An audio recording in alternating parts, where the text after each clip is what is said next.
어려운 경제를 시원하게 씹어드립니다. 최경영의 오도독. 안녕하십니까. 진실탐사 엔터테이너 있는 대로 닦아 최경영 기자입니다. 오늘 처음 유튜브죠. 유튜브 최경영의 경제쇼 주말판 시작합니다. 오늘 이야기들은요, 이런 이야기들인데요. 1번 금리나 그 다음에 부동산 살까 말까, 항상 우리가 관심이 있는 분야죠. 특히 일본은 요새 아주 화제입니다. 일본의 의도가 뭘까? 사실 증권사 리서치 센터도 그렇고 기자들도 잘 모릅니다. 잘 모르는데, 일단 단기적으로 참여선거 정치적인 목적 7월 21일 참여선거에 목적이 있다. 그러면 좀 다행이다라고 생각을 하고 있고요. 트럼프에게 배워서 우리를 아주 동생으로 취급하고 지역 패권을 가져가려고 한다. 지역 맹주를 자처하려고 한다. 한국을 한번 무릎 꿇려보겠다. 미국이 중국을 대하는 식으로. 그렇게 만약에 아베가 속으로 생각을 한다면, 아베 총리가 생각을 한다면 좀 심각한 문제지요. 우리 기업의 대응 능력도 지금 잘 모릅니다, 사실은. 왜냐? 어느 정도의 재고가 있는지, 그리고 소재 부분에서도 그렇고, 일본으로부터 반도체 소재를 가지고 오는데 그 소재가 어느 정도의 재고가 있을지 추정만 할 뿐이죠. 그리고 반도체나 디스플레이를 어느 정도 만들어 놨는지 그것도 추정만 할 뿐입니다. 다 기업의 영업 비밀인데, 무엇보다 가장 큰 문제는 저는 그렇게 생각을 합니다. 어떤 거냐면요, 도대체 플랜 B가 삼성이 없었나, 이런 질문을 하는 언론이 많지 않거든요. 플랜 B가 어떻게 저런 세계적인 기업, 현금만 해도 한 100조 정도 가지고 있고 1년에 벌어들이는 돈이 20조 30조씩, 못해도 그렇습니다. 못해도 그 정도는 버는 기업이죠. 1분기 때 그렇게 분기마다 그렇게 벌었던 적도 있었던 그런 기업인데, 그런 기업이 이런 조그만한 몇백억에서 몇천억 정도밖에 안 되는 소재 부품에 관해서 플랜 B가 진짜로 없다? 그 슈퍼마켓에서 수박 파는 주인도 어디 고창에서 수박이 안 난다면 다른 곳으로 냉큼 가서 수박을 가져올 텐데, 삼성이 정말 플랜 B가 없었다면, 또는 수율 문제를 해결하면서도 적절하게 대체할 수 있는 어떤 또 다른 공급선을 생각해 놓지 않았다면, 작년 11월에 이미 반도체 업계 정부는 다 알았다라고 조선일보에서도 보도하지 않았습니까? 그런 상황이었다면 삼성은 도대체 어떤 기업인가 의문이 들지 않을 수밖에 없습니다. 그렇다고 해서 무슨 정부가 잘했나라고 하면 정부도 그다지 잘한 것 같지 않습니다. 제가 조사를 해보니까 연구개발 비용으로만 2000년부터 지금까지, 지난해까지 한 236조 원을 썼더라고요. 236조 원. 상상이 가십니까? 우리가 쓴 돈이 한 18년, 19년 동안 236조 원인데, 수많은 각종 기초과학 분야, 부품 소재, 우리가 지금 문제가 되는 부품 소재 분야에 집중해서 썼다고 하는데, 집중해서 쓴 게 아니고 사실은 부처끼리 나눠먹기 해서, 그래서 한 프로젝트당, 제가 이것도 역시 보고서에서 찾아본 내용인데, 2017년의 경우에 한 프로젝트당 한 3억 정도 배급됐더라. 3억 가지고 반도체 디스플레이 소재, 기초과학 제대로 육성할 수 있겠습니까? 한 프로젝트를 크게 해서 뭔가 컨트롤 타워가 있어서 장기적으로 보고 3년, 5년, 10년을 봐서 집중적으로 지원을 했어야 되는 게 아닌가. 지금까지 부처 나눠먹기만 하고 부처 이기주의에만 빠져서 국가 과학기술 정책이 컨트롤 타워가 없었던 것 아닌가. 그런 상황에서 사후평가는 돈 다 썼고 국민들 세금이었고 이제 와서 5천억 1조씩 투자한다는데, 그 5천억 1조는 제대로 투자를 하는 것일까, 지원을 하는 것일까? 지금이라도 정신 차려야 됩니다. 지금이라도.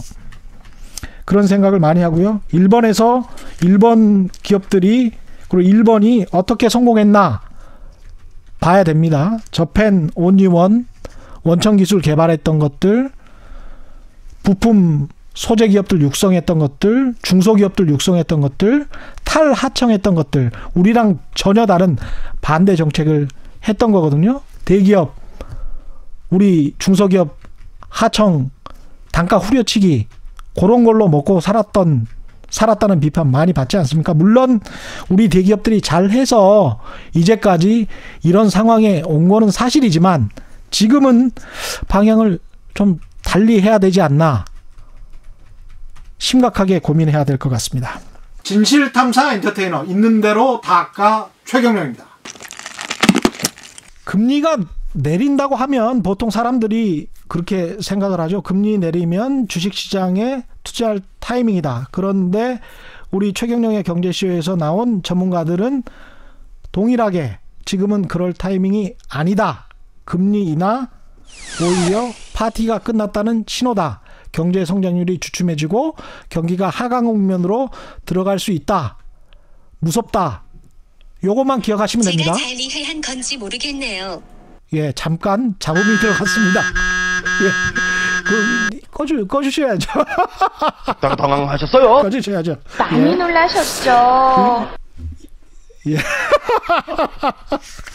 예, 그래서 금리 인하가 오히려 그 과거의 역사적인 상황하고는 달리 우리가 이게 조심할 타임이다라고 이야기를 하는 사람들이 많아졌다는 것. 그래서 상당히 그 금리 인하에 관해서 호재로 기다리시는 분들에게는 경고의 목소리 충분히 들어야 될 것 같습니다. 부동산도 비슷합니다. 이 상황이 가격이 돌아설 것 같다. 뭐 언론에서 여러 가지 이야기를 하고 있고 강남은 뭐 다시 예전 가격을 되찾았다. 그러니까 다른 곳도 뭐 가격이 높아지지 않을까. 뭐 이런 이야기가 많이 나오는데 우리 최경영의 경제쇼에서 이야기했던 내용들은 거래량이 너무 바닥이다.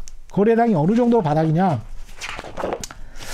이 정도로 바닥인 것이죠. 서울의 6월 거래량이 1103채 정도밖에 안 돼요. 그러면 동수가 500개가 넘습니다. 서울에 동수가 522개 동이라고 하는데 한 동에서 보통 10,000세대 정도 사는 한 동에서 2채 거래가 됐다는 거죠.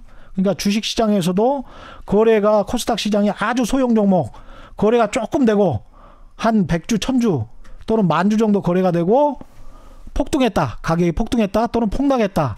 이걸 시장 가격이라고 믿을 수가 없는 것이죠. 굉장히 투기적인 성격이 강한 상황이기 때문에 이렇게 거래량이 바닥인 상황에서는 사고 팔고 해봐야 굉장히 위험하다. 이런 경고를 하고 있습니다. 특히 정부의 정책이 효과를 천천히 발휘한다는 점 잊지 말아야 될 것 같습니다. 정부의 8.2 대책, 특히 9.13 대책 시행된 지 1년도 안 지났고 정부는 분양가 상한제를 거의 할 것 같은 분위기고 우리 전문가들도 비슷하게 예언을 하고 있습니다. 노무현 정부 때 학습된 정부다. 노무현 정부 때 실패를 학습했다. 특히 재벌 개혁과 부동산 개혁에서는 물러서지 않을 것이다라는 김기식 전 금감 원장의 이야기도 기억이 납니다. 특히 저는 이런 말씀을 드리고 싶은데요. 부동산을 사고 팔 때 자신의 라이프 스타일, 자신의 라이프 사이클 이걸 꼭 생각을 하셔야 됩니다. 우리처럼 돈을 벌어서 노동을 통해서 일해서 한 20, 30년 동안 일해가지고 부동산을 사고 파는 사람의 경우에는 1년 평생 가봐야 2-3번 사고 파는 거예요. 그렇기 때문에 지금 산다면 2019년 오늘 산다면 2029년 또는 2039년 2030년에 팔아야 될지도 모르는 거죠. 우리의 라이프 사이클상. 그렇다면 그때 부동산 가격이 얼마일까를 생각해야지 당장 내일의 가격 또는 내년의 가격이 오를 것 같다라는 언론에 부하 내동하지 마시라 라는 말씀을 드립니다. 마지막으로요. 우리가 이 책을 저는 꼭 소개를 해드리고 싶습니다. 물 좀 먹으면서 이야기할게요. 목이 메어서. 제가 사실은 최경영의 경제쇼 방송을 바로 끝마치고 이 방송을 하기 때문에 이 목이 좀 약간 쉰 상태고, 그렇지만 최선을 다해서 여러분에게 지난 한 주간의 이야기를 집약해서 요약해서 말씀드리는 게 굉장히 좋겠다. 왜냐하면 전문가들의 이야기들이 너무 주옥 같은, 아주 황금 같은 이야기들이 많아요. 그래서 그런 이야기들을 집약해서 말씀드리는 게 좋겠다라고 생각해서 주말판을 시작했습니다. 팩트풀 리스라는 책은 앞으로 계속 소개해 드릴 건데요. 빌 게이츠가 추천했다고 해서 미국의 대학생, 대학원생들에게 모두 사줬다고 그러죠. 졸업한 학생들에게. 그 정도로 추천하는 책이라고 해서 쭉 읽어봤는데, 언론, 정보, 뉴스에 관한 이야기가 굉장히 많이 나옵니다. 그래서 사람들이 오해하고 있는 이야기에 관해서 한스 로슬링 이라고 세계적인 석학이죠. 통계학 분야의 세계적인 석학이 이야기를 하는데요. 세상은 크게 둘로 나뉜다라고 우리가 오해하고 있는데, 한스 로슬링은 이렇게 이야기를 하죠. 오늘날 세상은 크게 변해서 75%의 인구가 중간 소득 국가에 살고 있다. 근데 한국은 어느 국가에 살고 있나? 우리는 마지막 4단계 선진국에 살고 있습니다. 중간소득 국가도 아닙니다. 75%가 아니고 우리는 상위 10%의 국가에 속하는 것이죠. 일본과 함께. 한일 지금 무역 분쟁이라고 볼 수가 있는데, 이런 상황에서 일본이 우리를 공격할 때 우리 스스로를 너무 비하해서 생각하지는 맙시다.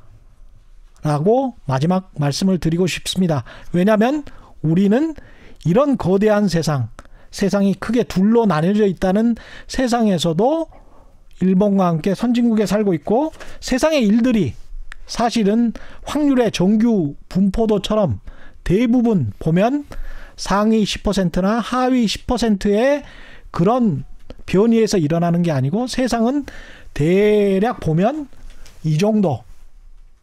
그렇죠? 그래프로 그려보면 어떤 건가요?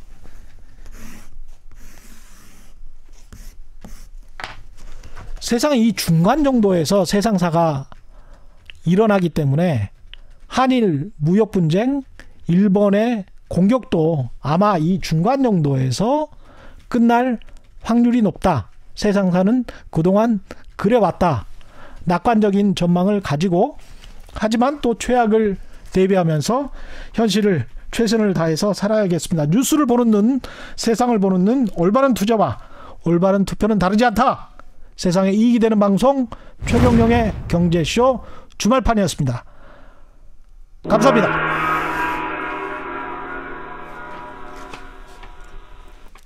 힘들다 힘들어 이렇게 시작하네요. 힘들어요.